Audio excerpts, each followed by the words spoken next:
Un nuevo siglo, un nuevo horizonte, un nuevo relato que, si se enuncia, se hace historia activa.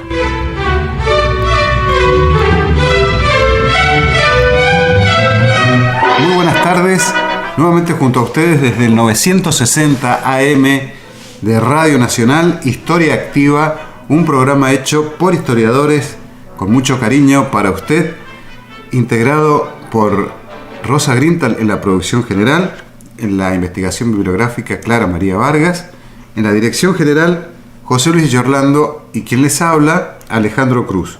Pueden comunicarse con nosotros a través del teléfono 423-3822 o nos dejan un mensaje grabado al 425-7931.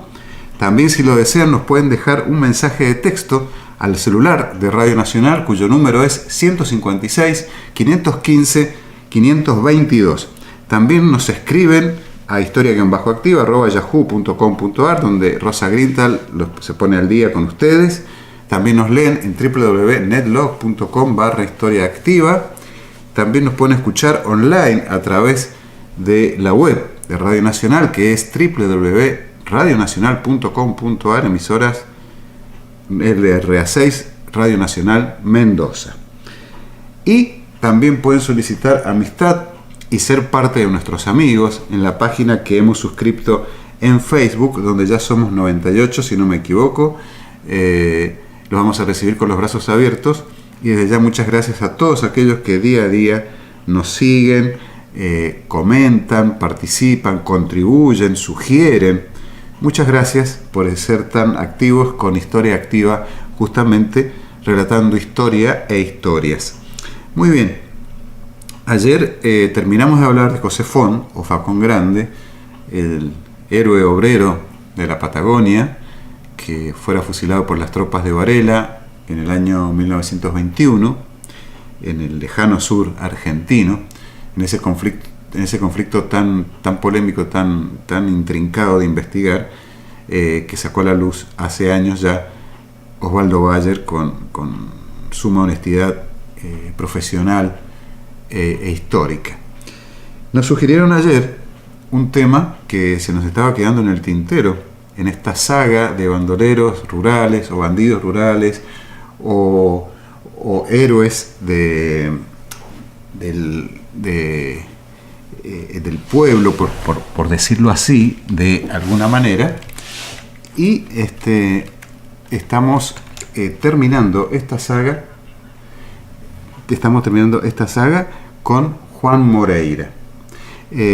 Juan Moreira es también otro personaje legendario, de cuyos datos históricos se tiene poco conocimiento, salvo en lo que respecta a su prontuario policial, que fue rescatado por Eduardo Gutiérrez. Eduardo Gutiérrez era un periodista y escritor argentino, quien tomó el prontuario de Juan Moreira en el año 1878 y comenzó a publicar una serie de sueltos o folletines sobre la vida y hazañas de Juan Moreira. Todo eso lo compiló luego en un libro que pasó a ser una novela, Juan Moreira, que fue muy famosa, muy difundida, y a partir de allí, de este relato novelado de Eduardo Gutiérrez, en 1878, como digo, comienza esta celebridad de Juan Moreira, que fue llevada inclusive al cine en el año 1948 por primera vez, y por segunda vez, con más suceso, por Leonardo Fabio en 1973. No se pierdan esa película, por favor, si tienen acceso a ella. Es interesantísima, muy bien filmada, es un hito del cine argentino, una de las mejores películas que se haya filmado por Leonardo Fabio, entre otras tantas que hizo este gran cineasta, este artista completo que es Leonardo Fabio. Bien, hoy nos convoca entonces la memoria de Juan Moreira. ¿Quién era Juan Moreira? Era un simple gaucho argentino que había nacido en el partido de San José de Flores, lo que hoy es el barrio porteño de Flores, y allí vivió desde niño en La Matanza también. Su fecha de nacimiento es desconocida, Lo único que se sabe es que su vida estuvo llena de injusticias y se le ha considerado como representativa de las sufridas por el gaucho argentino, así como José Hernández plasmó estas injusticias, este acosamiento, esta persecución al gaucho por parte de las autoridades en su Martín Fierro de 1872. Tengamos en cuenta que Juan Moreira muere en abril de 1874, por lo tanto es contemporáneo a los versos de Hernández. Y digamos que de Moreira, que durante cerca de 30 años llevó una vida tranquila, dedicada su tiempo al trabajo rural, hasta que consiguió construir su propio rancho. Tenía unas cuantas cabezas de ganado vacuno, algunas hectáreas de campo que dedicaba a la siembra. ¿Cómo era físicamente? Era un hombre alto, fornido, morocho, de ojos negros, que tomaba poco alcohol. Esto es importante tenerlo en cuenta porque la generación progresista del 80 tomó muy ligera y peyorativamente la figura del gaucho y la inmortalizó como el prototipo del vago y del borracho.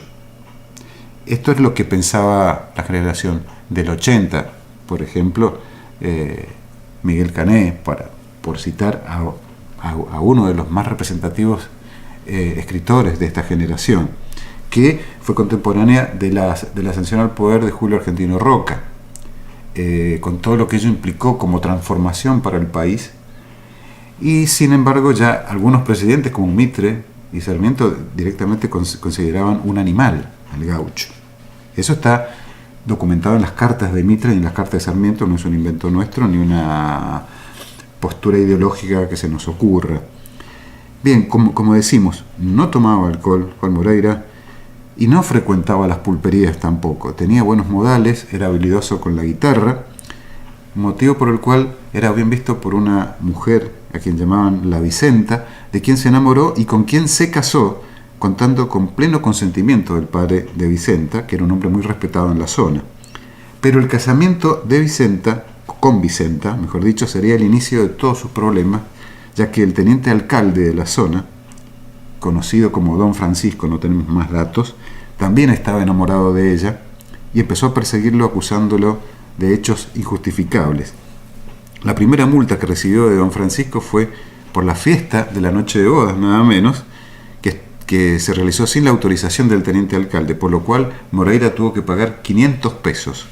En aquel momento, Moreira le había prestado a Sardetti, que era el almacenero del pueblo, unos 10.000 pesos, una fortuna, unos 10.000 pesos que Sardetti, usaría para la compra de frutos.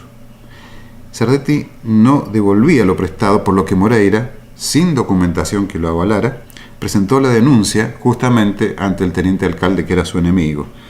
No se sabe con certeza si Sardetti o Don Francisco se habían puesto de acuerdo, pero Sardetti negó la deuda y Moreira fue castigado con 48 horas de cepo, acusado de reclamar lo que no era suyo. Moreira, indignado por la situación, le juró a Sardetti una puñalada por cada 1.000 pesos que le debía, y cumplió su promesa en un duelo a cuchillo que se le llevó a cabo en el propio almacén de Sardetti, y a su regreso tuvo que pelear en su rancho contra Don Francisco y 4 soldados que estaban allí para prenderlo. En el enfrentamiento, Moreira mató a Don Francisco y 2 soldados más, es decir, se cargó a Don Francisco, Sardetti y 2 soldados. Fue a partir de ese momento cuando empezó a ganar fama en la región, y de esta forma tuvo más peleas, las que siguió ganando, y muchas de las cuales eran desafíos de otros gauchos matreros que querían probar su propia destreza. Con el tiempo empezó a trabajar como guardaespaldas de políticos a cambio de limpiar su nombre, promesa que ningún político cumplió. Esto no nos suena muy extraño.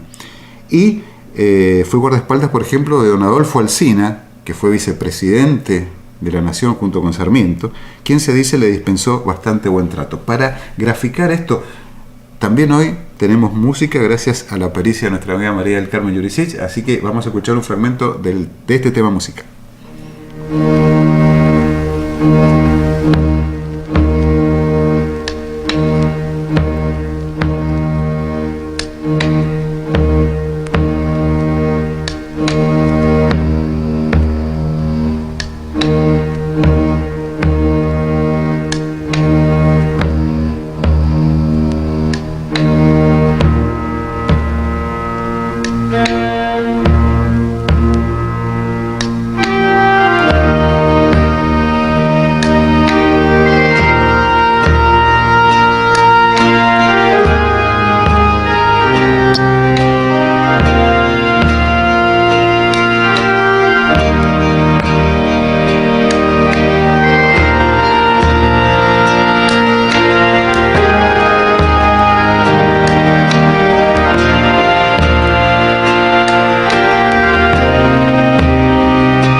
buenísimo tema nos hace recordar a esta gran película de la que estábamos comentando al principio del programa.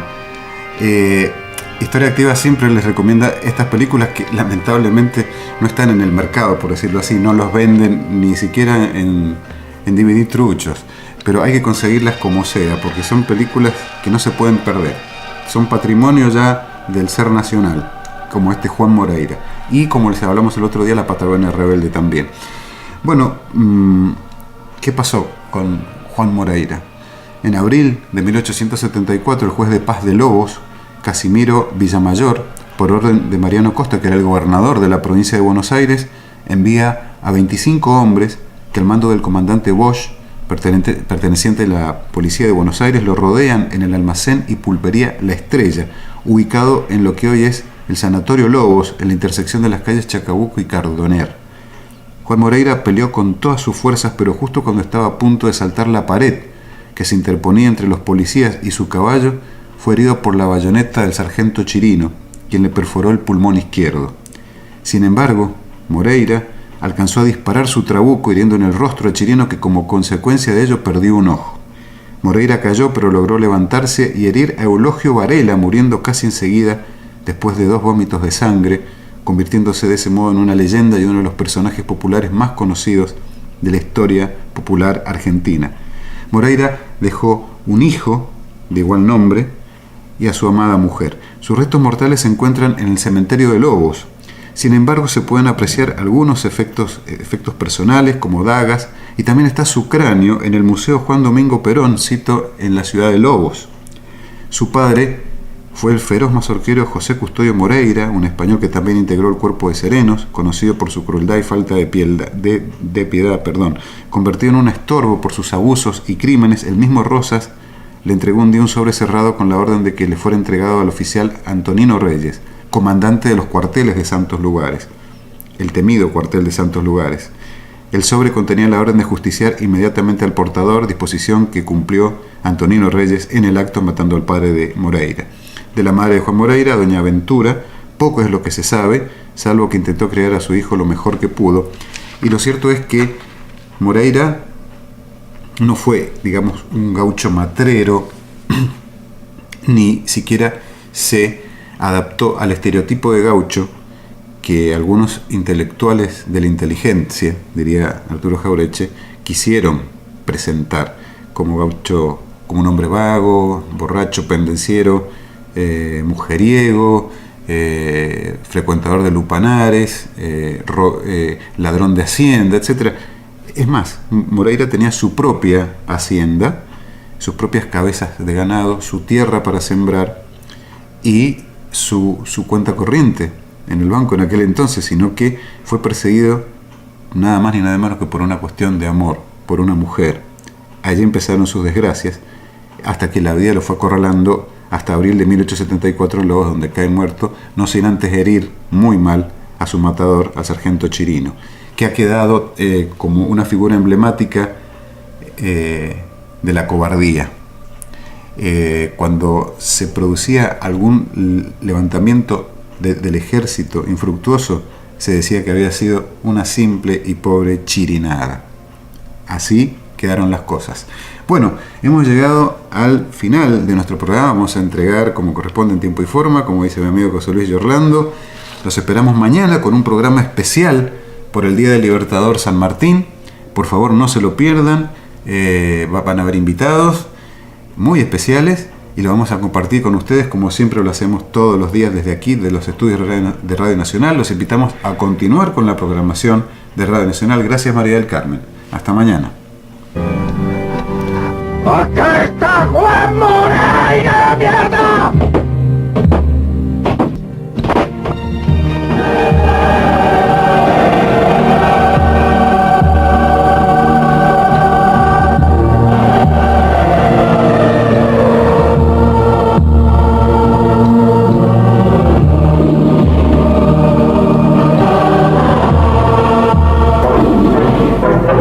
Historia Activa.